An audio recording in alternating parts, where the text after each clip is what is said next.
So, I really like Callum Ilott. I think I've hinted at that multiple times in my other videos enough, but there's nothing wrong with expressing it directly. Therefore, like the majority of the F1 community, I was outraged when Callum wasn't picked up by an F1 team for the 2021 season, especially the fact that he was beaten to a seat by an oversized egg with anger issues and a habit of squeezing things. Okay, I'll stop bullying him now. Anyway, this begs the question, will Callum Ilott get a Formula 1 drive next season?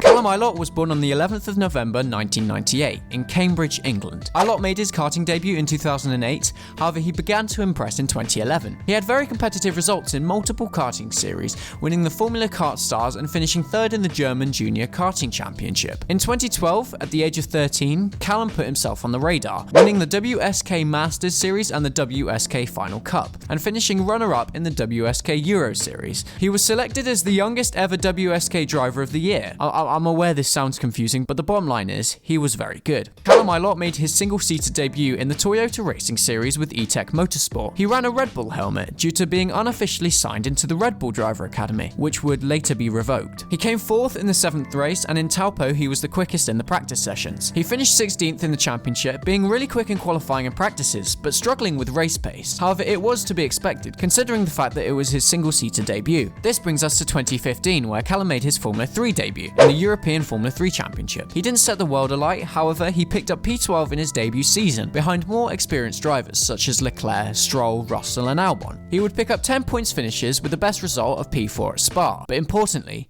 he beat Mazepin Raghunathan. Okay, I think I've milked that joke way too many times now. The next year in 2016, Ilott placed P6 in the championship, behind Lance Stroll and George Russell. Callum would pick up 2 wins that season, which was 2 more than the man who decided to beat the literal crap out of him for impeding a lap in practice. Mazepin came 20th in the championship, so yeah, certainly future F1 driver material. Ilott came 5th at the 2016 Macau Grand Prix with a very similar performance to Mr. Georgie Russell, and 4th at the Masters of F3 race, ahead of Alexander Albon. So he certainly should be on the path to an F1 seat. The issue was, Callum had no options. Therefore, he was stuck with European Formula 3 for the 2017 season too. This time round, he came 4th in the championship, whilst Lando Norris won it, after simulating a Mercedes Formula 1 car and winning 90% of the races. That's not even an exaggeration. I still wholeheartedly believe that Lando Norris is criminally underrated, and ruined by, fangirls. In 2018, Ilott finally left European F3 and moved to the GP3 series. He finished 3rd in the championship behind his 2 teammates, Antoine Hubert and... oh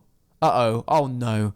Are you kidding me? Nikita Mazepin. Where in the actual flying fridge did that pace come from? Gotta give him respect here for once, because to be fair, he kind of kicked Callum's ass. And there wasn't any drama. At least, I don't think there was. The 2019 F2 championship was a different story, however. Ilott had a rough start to the season, however he secured 11th in the championship, ahead of Mick Schumacher in P12. Mazepin, on the other hand, made good friends with Tatiana Calderon, Ralph Boschung and Mazepin Raghunathan, plodding around at the back of the pack for the majority of the season, apart from Russia, where on lap 1 he managed to take out the top 3, including himself. Ilott picked up 12 points finishes and 2 podiums, racing for the Sauber Junior team powered by Charouz. To this day, I still find that name dumb, because they're actually powered by a Mecha Chrome 4.0 V8 naturally aspirated engine. This brings us to the 2020 Formula 2 Championship, where Callum had a very strong season, driving for Uni Virtuosi. It was a close season between Ilott and Schumacher for the championship, with Schumacher ultimately prevailing, but with Callum in a close second. It may have been a different story, however, if Ilott didn't stall from pole in the Britain feature and spin from the lead on his own in the Britain sprint. Cause supporting Callum Ilott last season was as frustrating as the 2016 Melbourne qualifying format, not to mention how Yuki Tsunoda also decided to smash Callum's rear at Spa. Nevertheless, Ilott still came 2nd in the championship. With 2 Haas seats open, it looked like Ilott could get a Formula 1 drive for the 2021 season, but we all know that didn't happen, which is nothing but,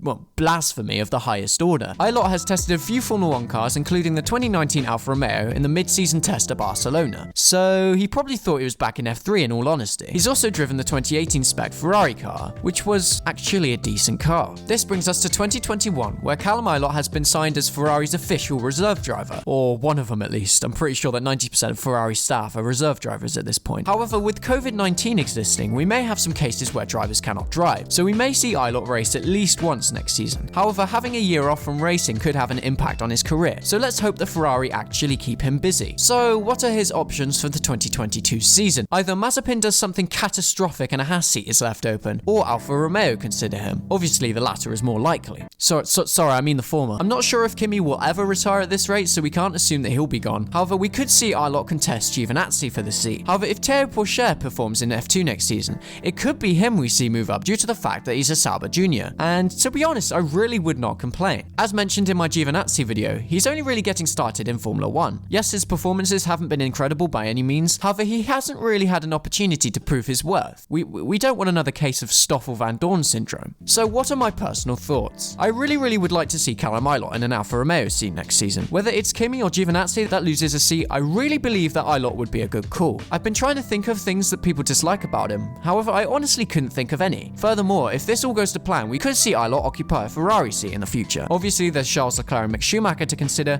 however I think it would be cool to see another Brit in a Ferrari. I just pray that Callum's potential as a driver isn't wasted. I swear, if I see him moved to that category, you know, the one where the curbs are louder than the engines, I'd be quite disappointed to be fair, because I genuinely believe that he's capable of doing far more. However, it could be a good way for him to keep busy, and for the record, I have absolutely nothing against Formula E. Anyway, as usual, they are just my opinions. Please let me know yours in the comments below. The more discussion, the better. So, do you think that Callum Ilott deserves a Formula 1 seat? If so, why? If not, why not? Also, if you enjoyed the video enough to watch more, please remember to leave a thumbs up and subscribe. And if you do those things, I will see you all in my next video. But until then, take care and thank you very much for watching.